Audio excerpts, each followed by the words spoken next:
all eyes and ears on the roar of the shore of before. Just press it.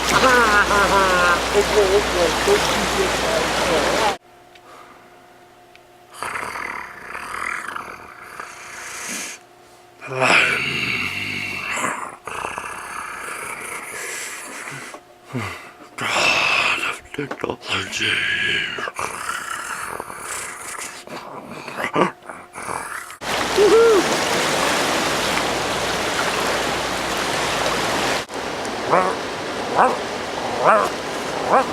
You can't shoot me! I have a witness! I have a camera too!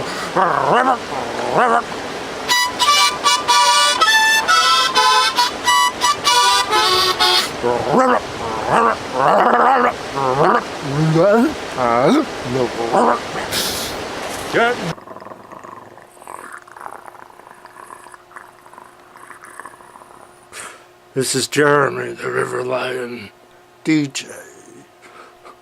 All eyes and ears on the roar of the shore of before.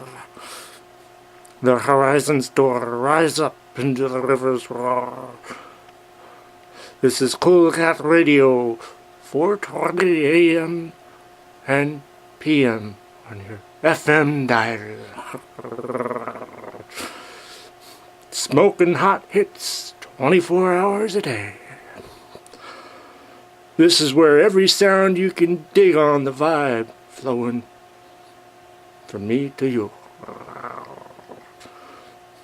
Here gentleness and tenderness are so cool, they uproar to open any door, just to show the heart's qualities in the river's roar. Beneath in the soul's door, opening, listening to music flowing through the river. All the while the sun will dial the sound to smile, surround, as if the sound were dialed within the sun. Music and riverboarding as one.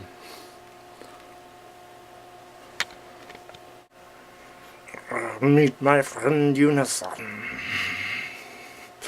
We stand on our hearts outpouring when we ride the rhythm of the river. All the while the sun will dial. Music and riverboarding are both based on rhythm, so meet my friend Unison.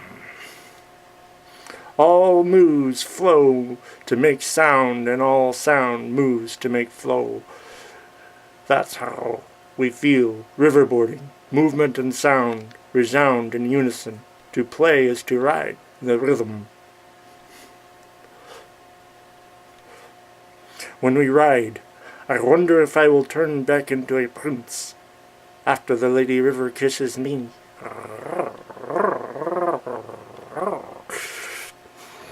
Just like Bookwormy Jeremy.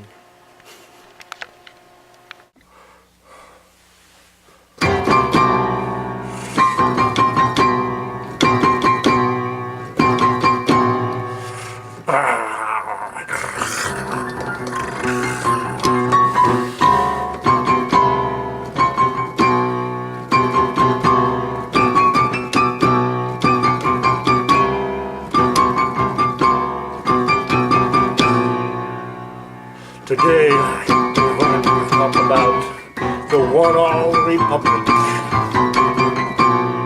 The one-all, one-eyed republic. Just tell them there's money up there. They'll put their head in every time. I'll drop a coin in your slot when you do. With the one-eyed, one-all republic. Drop a coin in your slot and run the game. Just tell them there's money up there. They'll put their head in every time.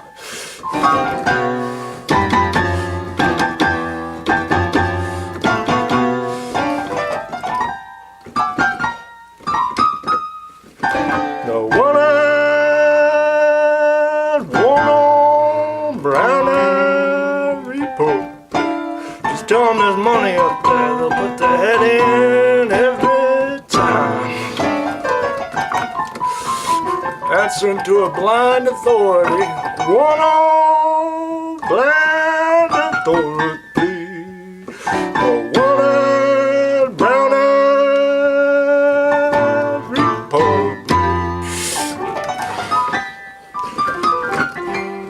I'll drop a coin in your slot and run you again. Just tell them there's money up there. They'll put their head in every time.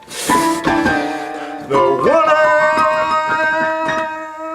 Waddle Republic.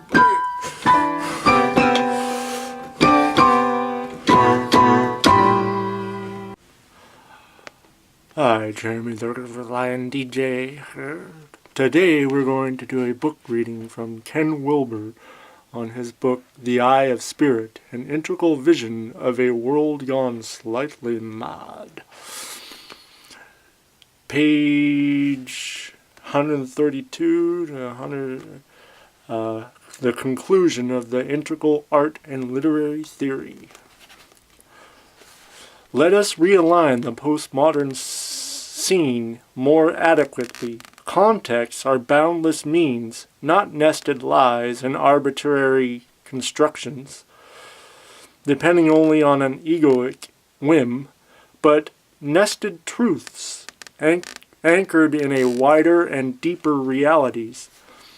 The nihilistic and narcissistic spin is dismantled right at the beginning, and meaningless relativism gives way to richly textured contexts of value and meaning that ground sound interpretations that all things are holons, means that all things are contexts within contexts forever, and each context confers a new and genuine meaning upon the original holon itself. Thus, to locate art is to situate it in its various contexts. Art includes in its development, that is, envelopment, the primal holon, or original intent of the maker, which may involve numerous levels of the psyche, both conscious and unconscious, reaching from the individual self to the transpersonal and spiritual dimensions, the spectrum of consciousness. The artwork holon itself, the public work, materialized in both its form and content. The history of reception and response, the numerous viewer holons, that in important ways are constitutive of the overall work. The wider context in the world at large, economic and technical and linguistic and cultural contexts, without which specific meanings could not be generated in the first place. Each of those are wholes that are parts of other wholes, and the whole confers meaning on the parts which the parts themselves do not possess. Each wider whole, each broader context, brings with it a new meaning, a new light in which to see the work, and thus constitute it anew. Thus, any particular meaning of an artwork is simply the highlight of a particular context. The interpretation of an artwork is the evoking and elucidating of that highlighted context. Justifiable interpretation means verifying that a particular context is indeed real and significant. A justification procedure that, like any other, involves a careful look at the total web of evidence. And the understanding of an artwork means to hermetically actually enter as far as possible the context determining the art, a fusion of horizons, the emergence of a new holon, in which the understanding of a work of art is simultaneously a process of self-understanding, liberating in its final effect. To understand the art, I must, to some degree, enter its horizon, stretch my own boundaries, and thus grow in the process. The fusion of horizons is a broadening of self. Thus the validity criteria for justifiable interpretations of art and literature rest in the last analysis on what the critic thinks is the nature and locus of meaning in an artwork, and I am saying it is holonic. There is no single correct interpretation because no hoan has only one context. There are as many legitimate meanings as there are legitimate contexts, which does not lead to nihilism, but cornucopia. This is far from arbitrary and relative, because while there is no one right interpretation, there are plenty of wrong ones. The necessary and important filabilist criterion is most definitely part of artistic interpretation.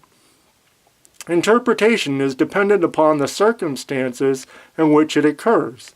A strategy for finding a context may be essential to all interpretation as a condition for the very possibility of interpretation, points out Hoy.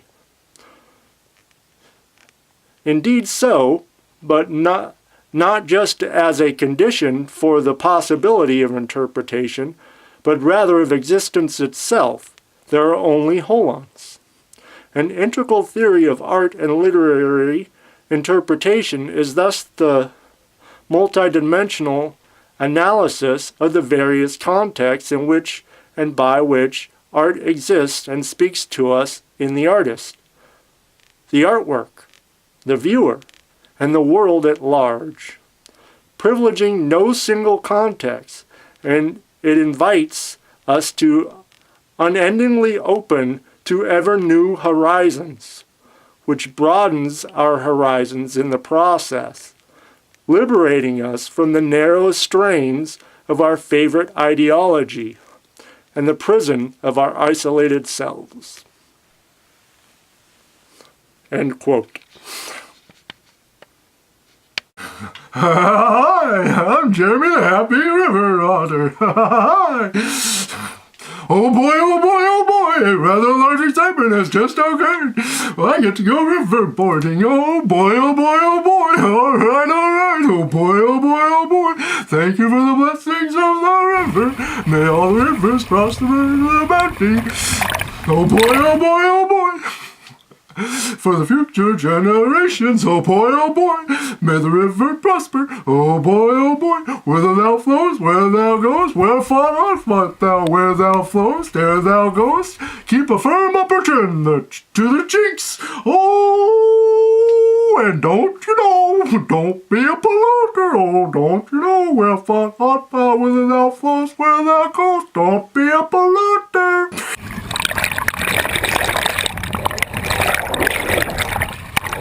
Our children play in our beloved rivers.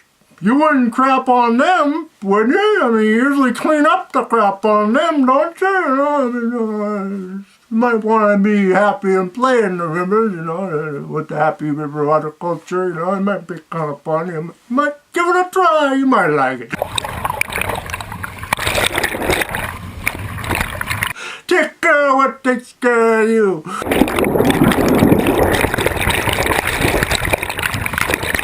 In the River Wild Kingdom, the wild are free. The kingdom chooses the king.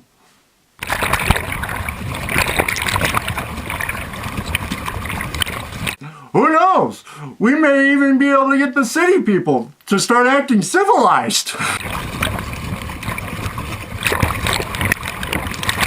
And clean up after our civic duty. All of their civic duties. So let us ride to connect, so all will feel and see our interconnectedness through the river. Once again.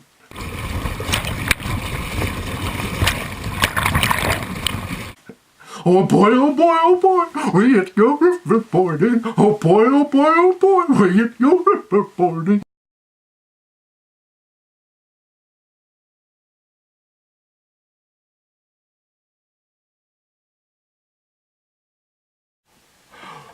Hi, I would like to sing Young at Heart by Frank Sinatra. It's Jeremy the Happy River Otter. Fairy tales can come true. It can happen to you if you are young at heart. For it's hard you you'll find to be narrow of mind if you're young at heart. You can go to extremes with impossible schemes. You can laugh when your dreams fall apart at the seams. And life gets more exciting with each passing day. And love is either in your heart or on its way. Don't you know that it's worth every treasure on earth to be young at heart?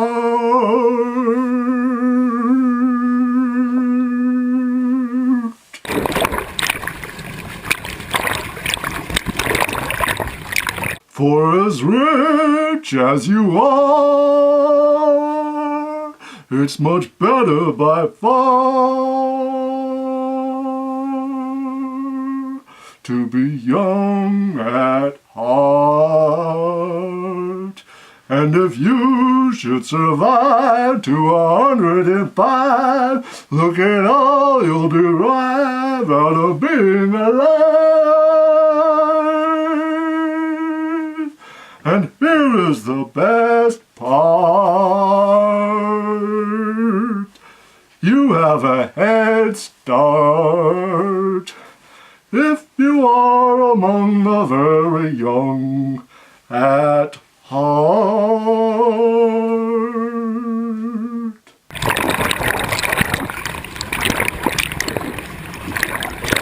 And if you should survive to 105, look at all you will derive out of being alive.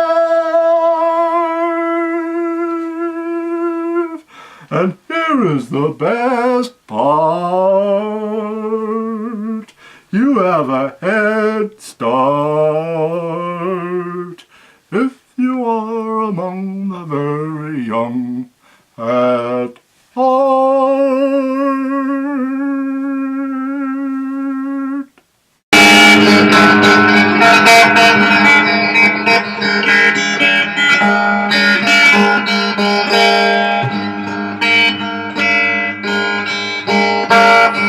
Boy, oh boy, oh boy. Oh boy, oh boy, oh boy. Happy, happy joy.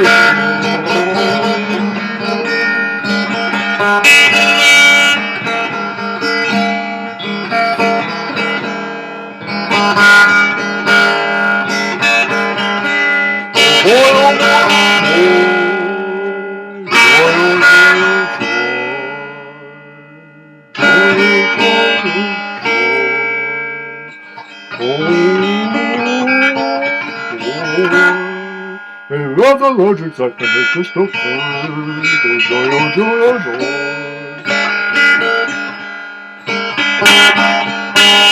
Swing it on. Oh boy, oh boy, oh boy. Rising up like a man. Oh joy, oh joy, oh joy. Journey to happy Mr. Otter, and to hear oh joy, oh joy, swinging like a boy, rousing it up like a man, that journey to happy Mr. Otter is here. Oh boy, oh boy, oh boy, oh joy, oh joy, oh joy. Oh boy, oh boy, oh joy, oh joy. Hi, Jeremy the Happy River Otter here, and today I would like to read from a book called Goodbye to Guilt. Written by Gerald G. Jumpolsky, M.D. Forward by John Denver. Page 94. Or 95, actually. To give and to forgive.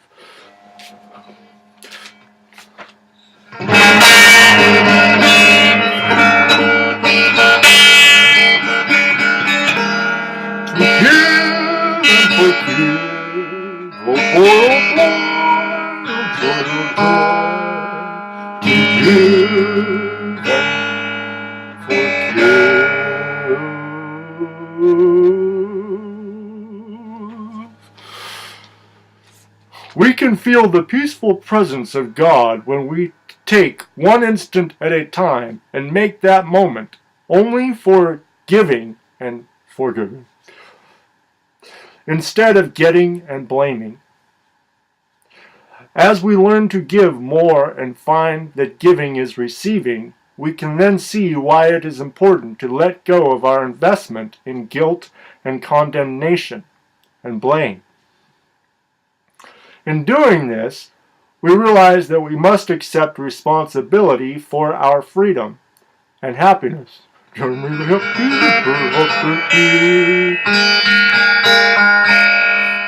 oh boy, oh boy. Oh joy, oh joy, oh joy. Well, I feel very responsible for that. I don't know about you, but I do.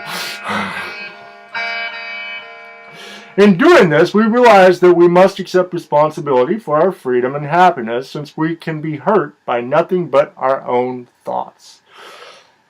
It is our own thoughts that determine whether our minds are joined in love with our other minds, or whether we are living in a world of separation, where we are constantly vulnerable to attack. This perception of our vulnerability to attack is really a defense against experiencing the peace of God, or Allah, Great Spirit, or whatever. To each his own, right?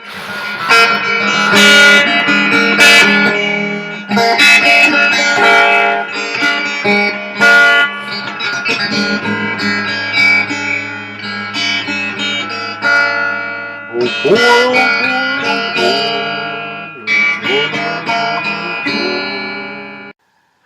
Hi, Jeremy the Happy River Otter here, and today I'd like to read from The Lion People, The Intercosmic Messages from the Future by Murray Hope, page 122, called Time for Thought. The Aquarian Age is spoken of as being the age of individuation.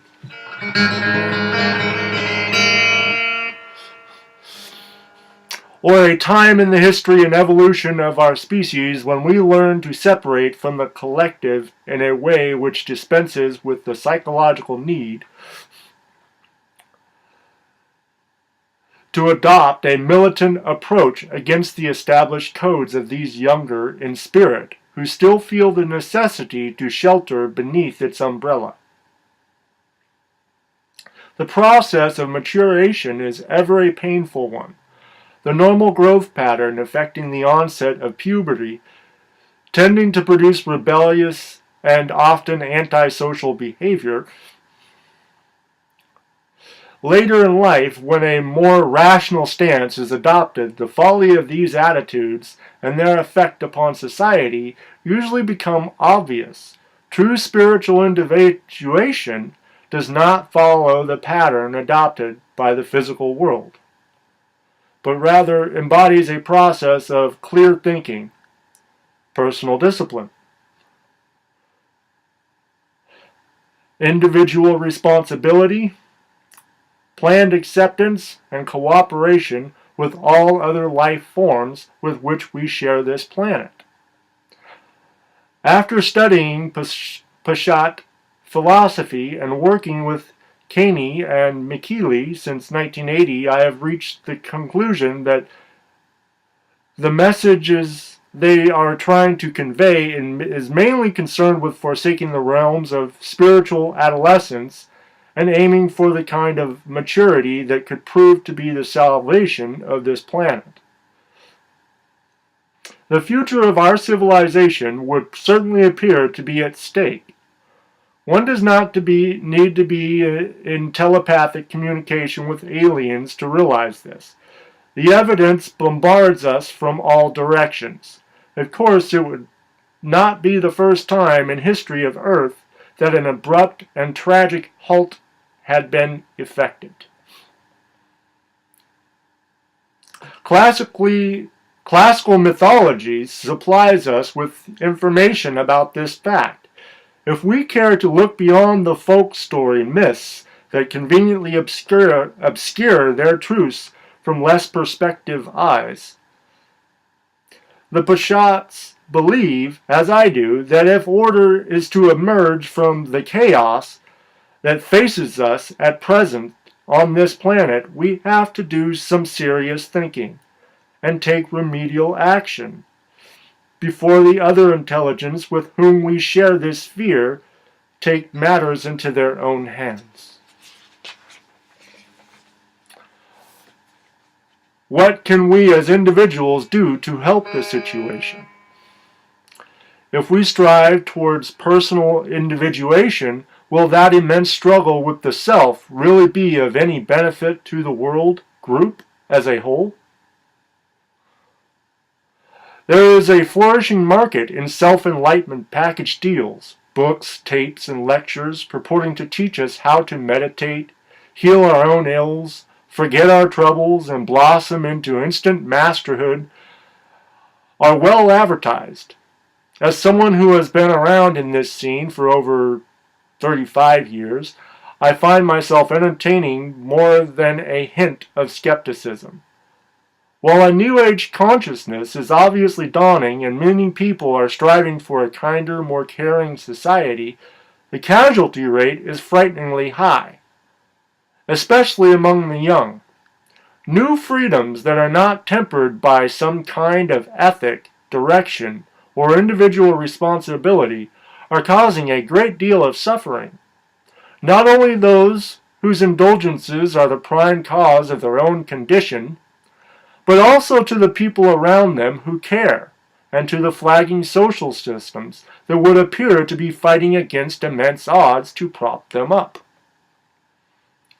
Surely what is needed is a program of education that emphasizes both the personal vulnerabilities and responsibilities involved in self-discovery. Side note, I think riverboarding fits into this. We go upriver. It's based on self-reliance.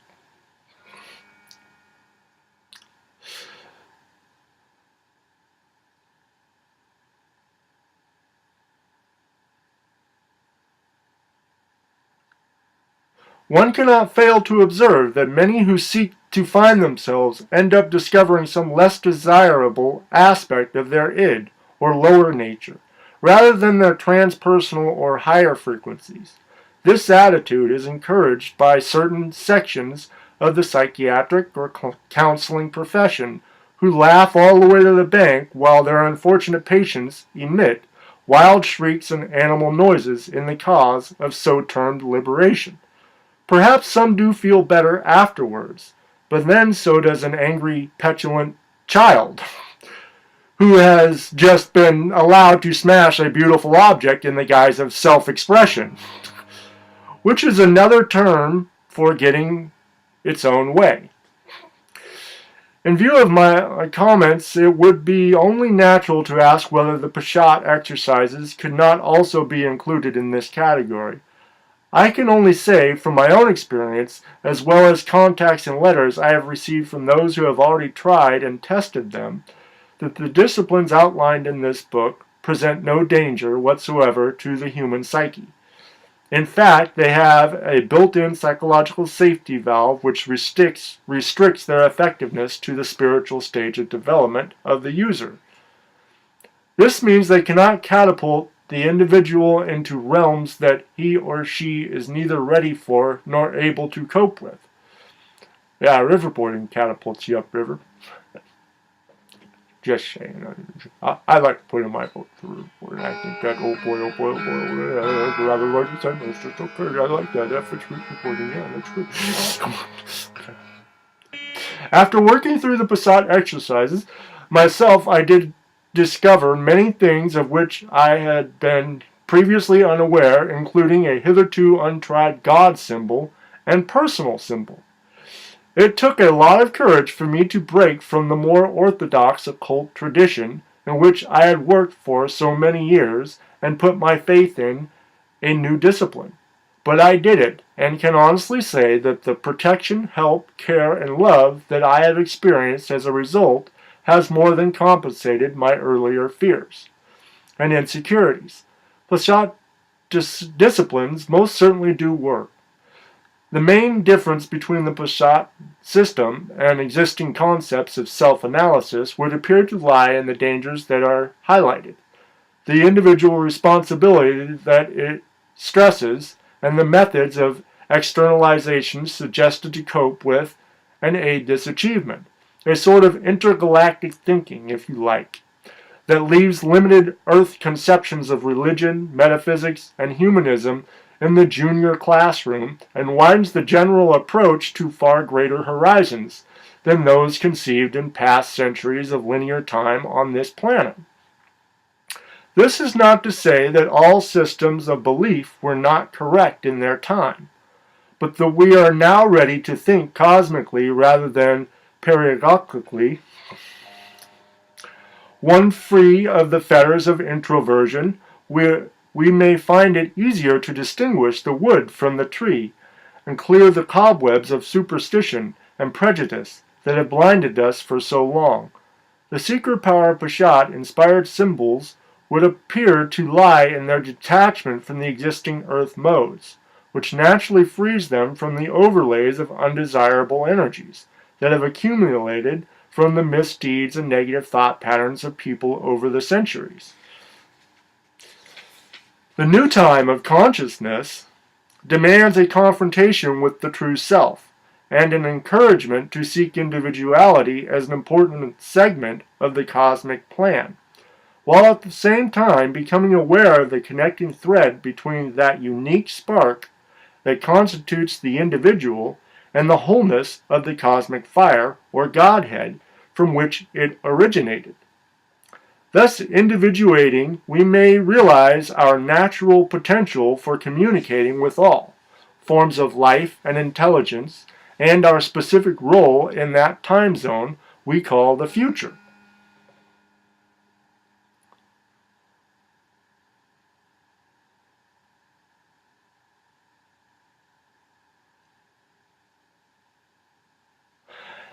A knowledge and understanding of the true nature of time energy would answer many of life's enigmas. The concept of only one earthly existence raises too many questions about unfairness, unequal distribution of resources, congenital illness, physical disabilities.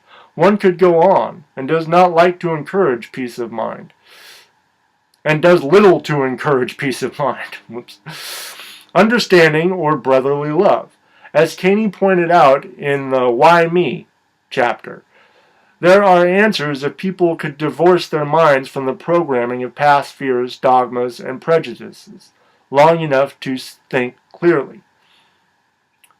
Many may still continue to complain about inequalities and why the people down the road live so well when they themselves are unsure as to where their next meal is coming from.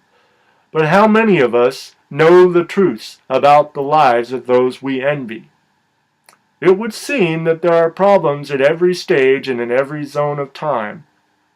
A clearer understanding of the experiences time affords us as we pass through it could help to remove many of these resentments and jealousies. If we stop to think about it, much as we protest to the contrary, it becomes obvious that as soon as we have conquered one set of problems, we promptly start searching for the next one. And if there are none about, we then create them. We move from our well-established, comfortable, and organized home into something more unusual, perhaps with a hole in the roof, bad plumbing, death watch beetle, and dry rot. But with such character and absolutely marvelous view, we then spend the next few years wrestling with our overstretched finances and seemingly uncooperative workmen to get it all straight. Time passes, and then the dream house takes form, but by then petrol prices have soared, so we can't afford to run the car. And being so much older, we can no longer walk the 3 miles to the nearest shops. Oh dear, we'll have to move back to town. Such a lot of bother. And so it goes. Time leads us by the hand from one set of experiences to another. Sometimes we lose our mental grip, but mostly we carry on until our bodies are worn out by the journey through time and space. Then by natural law we abandon them and move once more into temporary timelessness. But neither is that state of permanency. We keep on the move, sometimes backtracking or pausing, and here and there for a spiritual rest, but as Caney and his teacher tell us, we eventually return to the center point. Perhaps someone more clever than I could produce a metaphysical paradigm illustrating time in all its complexities. Caney has imagined to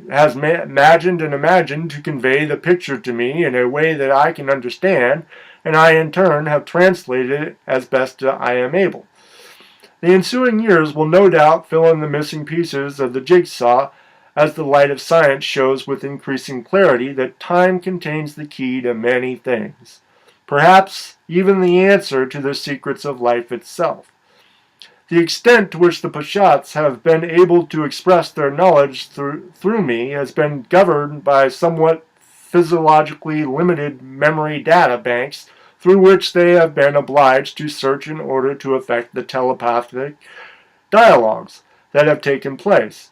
In many instances, I have been unable to come up with the terms of reference appropriate to their message, so it will fall to future generations of jettison many of the less suitable terms I have enjoyed and adopt more applicable semantics. Whether I am viewed as someone whose altered states of consciousness has led me to delve into the universal or collective unconscious, a psychic sensitive who has been fortunate enough to make an interesting contact, or just plain deluded, is up to the reader to decide. Let Thoth, Lord of Time, be the judge. All I hope is that Caney and his companions will continue to enlighten us or endeavor to do so. For we sometimes feel like infants to whom some learned but kindly professor is trying to explain the mechanics of an advanced nuclear physics in simple terms. But we do have sufficient faith in the human race, or some members of it anyway, to believe that somewhere amongst the readers of this book there will be those who have the learning, natural intelligence, wisdom, and intuition to develop this theme and take it much further.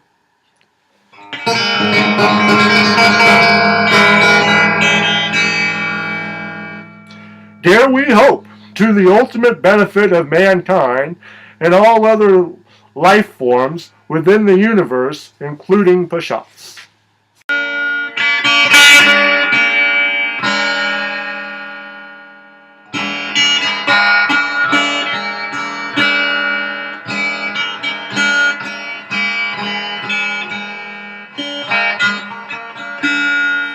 Well, Jeremy, they're happy little Otter here.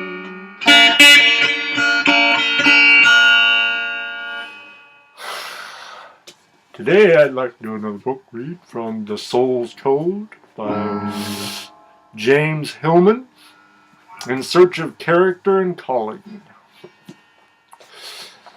Find out whether it's meant to be or not, huh? Or as Shakespeare says, to be or not to be. I'm like, aren't you already here? I mean, you're something already, aren't you? You know, is that really a question worth asking? I'm like, I think you pretty much already exist there. Oh yeah, I want to discuss and read the Bridging Realms portion of the book, because I think it relates to the Passat Papers book. The main teaching in cultures where spirits visit frequently and the world itself is a bridge, such as the Haiti and West Africa and Melanesia, and the circumpolar peoples whose group together as the Eskimos, focus upon knowing the distinct nature and name of the different visitors. Their rank, their powers, their spheres of action. These cultures have gatekeepers and bouncers who know ways of holding off what doesn't belong at this place and in this moment. We had them too once. Platonic philosophers Imblicus, Proclus, and Porphyry listed all sorts of angels and archons and daemons. The world was quite permeable, inhabited by both physical and imaginal bodies. The psychologist of religion, David Miller, reviews these ghosts, or Geist, spirits, in our tradition to show their importance. But that permeability existed long ago in another kingdom of consciousness. Since then, the retraction of our interest from what rational consciousness calls magical, mystical, and mythological merges all the imaginal bodies indiscriminately into monstrous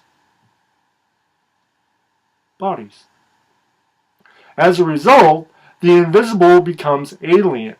The alienation of the invisible makes it more eerie and distant, more represented by werewolves, time warps, and abductions in the Stephen kingdom of our culture. Our modern passages are so narrow and with such low ceilings, the invisibles must twist themselves into freakish shapes in order to come through. Maybe what comes from elsewhere will make me do crazy things. Maybe that invisible world is demonic and should be excluded. What I can't see, I can't know. What I don't know, I fear. What I fear, I hate. What I hate, I want destroyed. So the rationalized mind prefers the chasm to the bridge. It likes the cut and separates the realms. From inside its concrete debunker, all invisibles appear the same and bad. According to the teacher of St. Paul, discrimination of the spirits is a sign of true spiritual consciousness. You have to be able to tell one invisible from another. One method the church used for refining this discernment was its proliferation of official angels and saints. The variety of figures showed many qualities, a host of different natures and areas of operation. The more recent rationalized church has been downsizing the invisible realm, submitting its imagination to historical criteria. Every invisible saint had to have a visible forebear with a historical pedigree, so we lost the St. Christopher and others who were sheer myths. There are yet further questions regarding the relations between visible and invisible. Why make a bridge anyway? Platonius said it's for them to come to me, not for me to go to them. Maybe they don't want to come visiting, or maybe they are already here, like the angels in Wim Wenders' film. We cannot know, since our theories of perception do not permit their appearance. They may not be invisible at all, but only seem so because declared so by our doctrinal blinding. Is their nature or our vision, is it their nature or our vision that defines them as invisible? In the kingdom, or is it a mall, of the West, consciousness has lifted the transcendent ever higher and farther away from actual life. The bridgeable chasm has become a cosmic void. The gods have withdrawn, says the poet Holderlin and Rilke. It takes a leap of faith, said Soren Kierkegaard. Not even that will do, for God is dead, said Nietzsche. Any bridge must be of superhuman proportions. Well, that kind of bridge our culture has ready to hand the greatest bridge. Some say ever constructed between visible and invisible, the figure of Jesus Christ. Once invisibility has been removed from backing all the things we live among, so that our accumulated goods have become mere stuff, deaf and dumb, and dead consumables. Christ becomes the only image left in the